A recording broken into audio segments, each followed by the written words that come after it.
Au paradis terrestre, l'homme était heureux.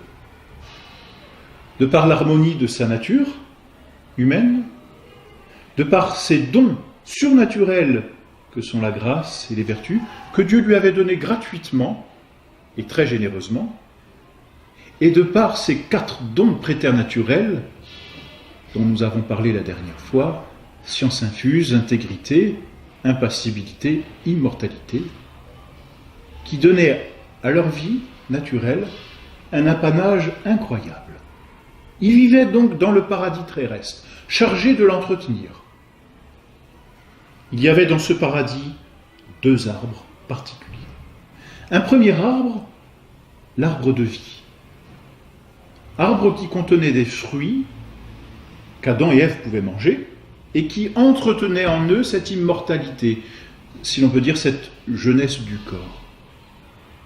Ainsi, Adam et Ève pouvaient rester immortels, et du reste, le jour où ils ne se nourrissaient plus de cet arbre, ils ne mouraient pas, ils passaient tranquillement de la terre au ciel, dans la vision béatifique de Dieu.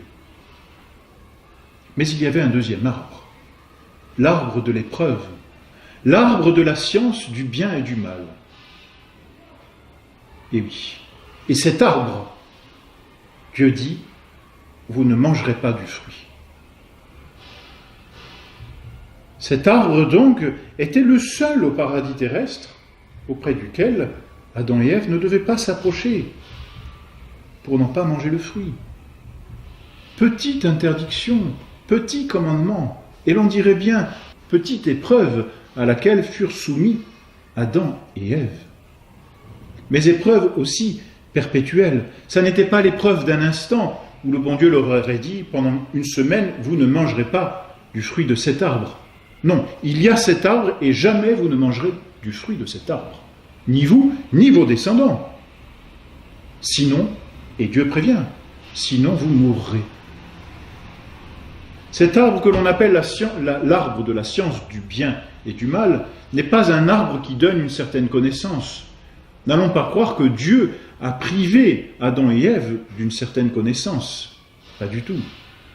Cette science du bien et du mal, c'est la science pratique du mal, qui n'est pas une science, hélas. La connaissance du mal, la connaissance pratique du mal, n'est pas une science, elle est une déchéance. Alors Dieu leur dit, vous ne mangerez pas du fruit de cet arbre. Mais voilà qu'Adam et Ève vont être tentés. Et Ève, tout d'abord, par le démon. L'Écriture sainte, dans la Genèse, nous raconte le récit de cette tentation. Récit historique, durant lequel le démon apparaît sous la forme d'un serpent et commence à converser avec Ève.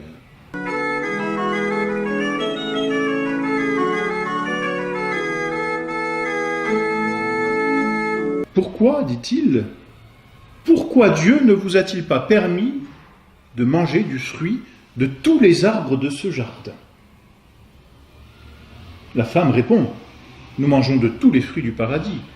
Quant au fruit de l'arbre qui est au milieu, Dieu nous a défendu d'en manger, et même d'y toucher, de peur que nous mourions. Et le serpent dit à la femme, non, vous ne mourrez point. C'est un mensonge. Non, vous ne mourrez point. Mais Dieu sait que le jour où vous en mangerez, vos yeux seront ouverts, et vous serez comme des dieux, connaissant le bien et le mal. Comme des dieux. Voyez cette tentation que donne le démon, comme des dieux. Lui qui, comme nous l'avons vu dans une des leçons précédentes, lui qui a voulu être l'égal de Dieu, en se disant « je vais trouver en moi mon propre bonheur » lors de sa propre tentation. Au point que Michael a dû lui dire « qui est comme Dieu ?» Le démon donne à Ève la même tentation qu'il a eue lui-même. Vous serez comme des dieux.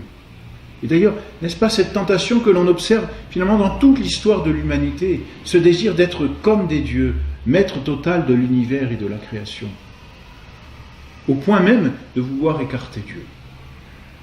Bref, ne nous éloignons pas de notre récit. Vous serez comme des dieux connaissant le bien et le mal. Mais Ève n'avait-elle pas déjà des dons extraordinaires? N'était-elle pas d'une certaine façon comme Dieu par la grâce? Dieu avec qui elle pouvait converser tous les jours, puisque Dieu venait parler avec Adam et Ève au paradis. Il lui aurait suffi de lui demander au bon Dieu. Elle était si proche de Dieu. Et elle savait tous les dons qu'elle avait. Vous serez comme des dieux. Et Ève vit que le fruit était beau à voir.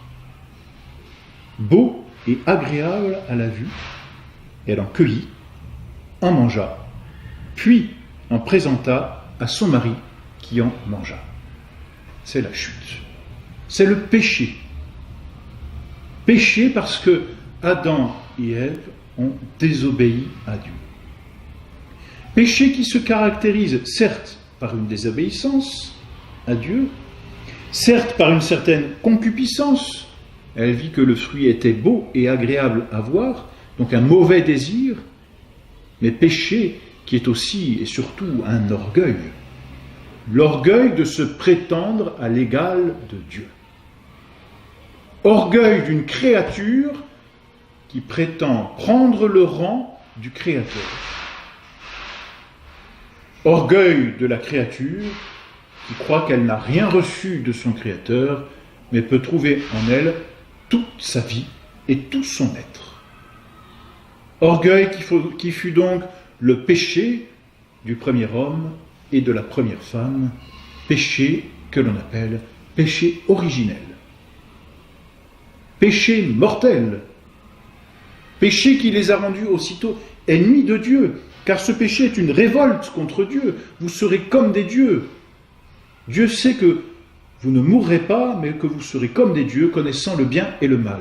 Ainsi, Adam et Ève, par cette tentation, ont voulu se séparer de Dieu pour trouver en eux, et par eux-mêmes, indépendamment de Dieu, tout leur bonheur, tout leur être. Péché d'orgueil, donc, qui a mis de côté Dieu pour exalter la créature.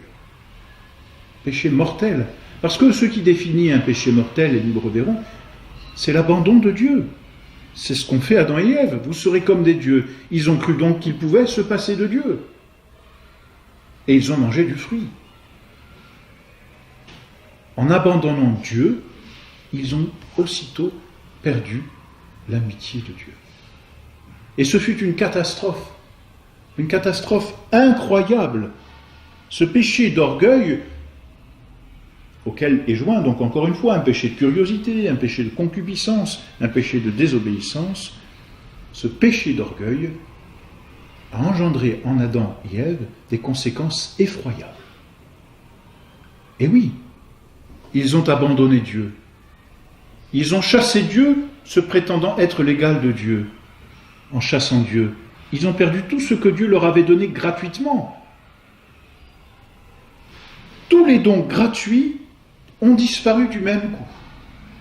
La grâce, les vertus, la foi, l'espérance, la charité, les dons du Saint-Esprit. Tout cela, c'est la vie de Dieu qu'ils avaient dans leur âme. Ils l'ont abandonné, ils l'ont perdu. Ils ont perdu ces dons gratuits.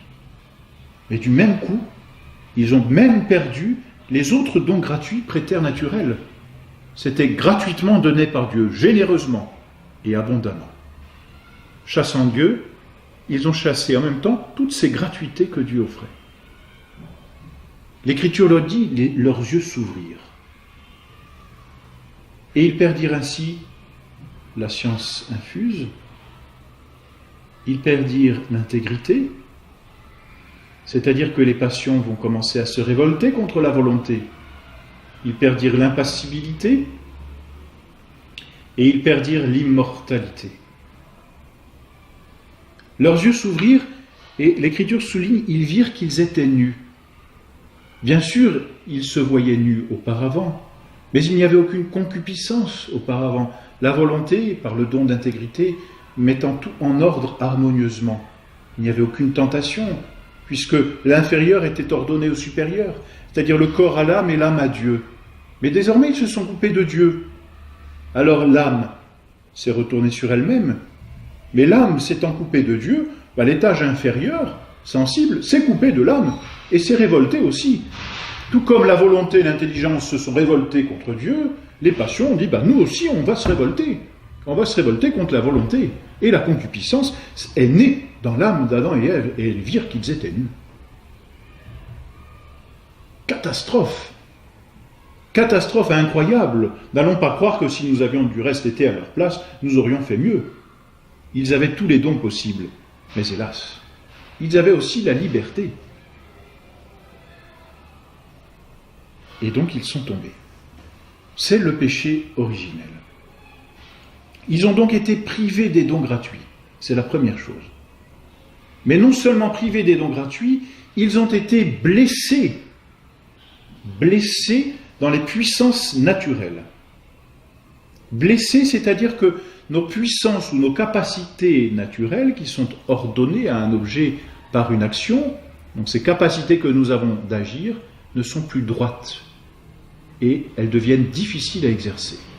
Il est difficile d'exercer l'intelligence. Il est difficile de vouloir le bien de façon constante.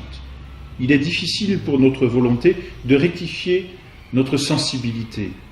Il est difficile à nos passions d'être régulées.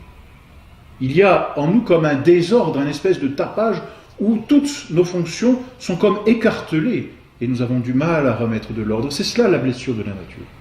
Simplement, la nature ne devient pas mauvaise pour elle-même. La nature humaine reste intègre.